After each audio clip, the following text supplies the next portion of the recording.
செய்ய போகிறோம்ப்பா. அதுக்கு பால் வச்சுருக்கேன். பால் வந்து நல்லா காஞ்சிடுச்சு.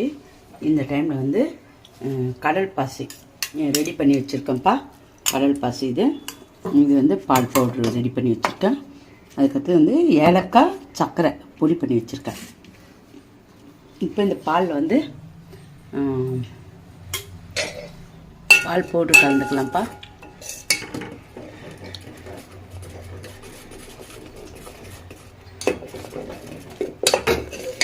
கைவிடாத கிண்டணும். ஏன்னா கட்டி அடி பிடிச்சிடும். அப்படியே வந்து கட்டியாக ஆகிடும்ப்பா.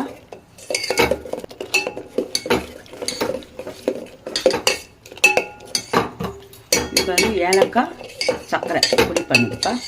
அதை போட்டுக்கலாம்.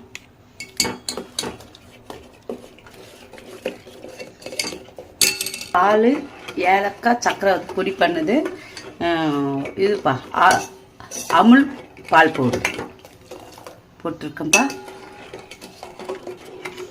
நல்லா சுண்ட காசணும். இதை இந்த டைமில் வந்து கடல் பாசிப்பா. இந்த கடல் பாசி வந்து அதில் போட்டுக்கலாம்.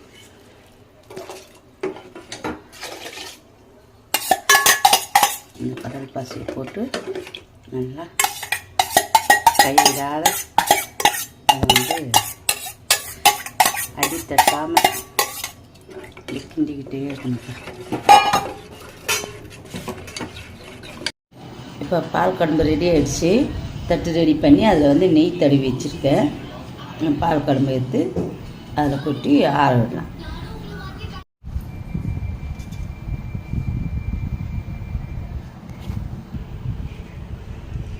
இப்போ மொல்லமாக தான் ஊற்றணும். இதில் வந்து நம்ம வேகமாக ஊற்றணுன்னா பப்புள்ஸ் வந்துடும்.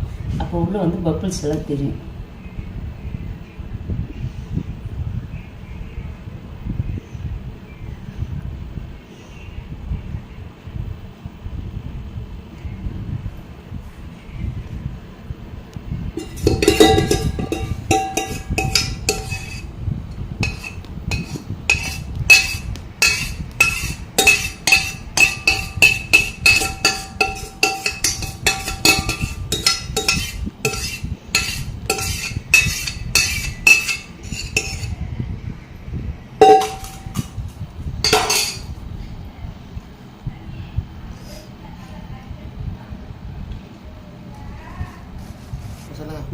ஆற்றப்பா ஊற்றிட்டேன்.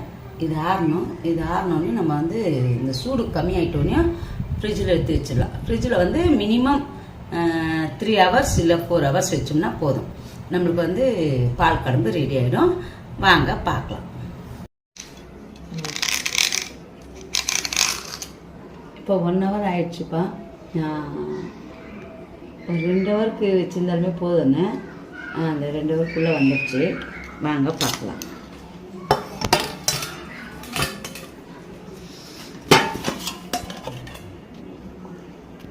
செம்மையாக வந்திருக்குதுப்பா.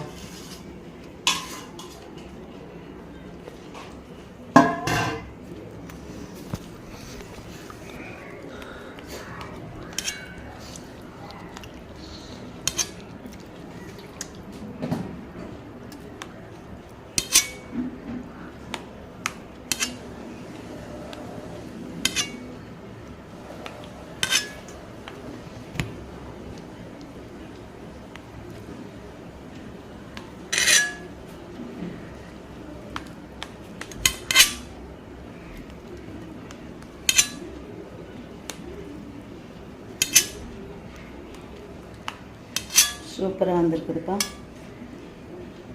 நம்ம எதிர்பார்த்த மாதிரி வந்திருக்கு. இதான்ப்பா ஸ்லைஸு. இந்த ஸ்லைஸ் தான்ப்பா. செம்மையாக இருக்குப்பா.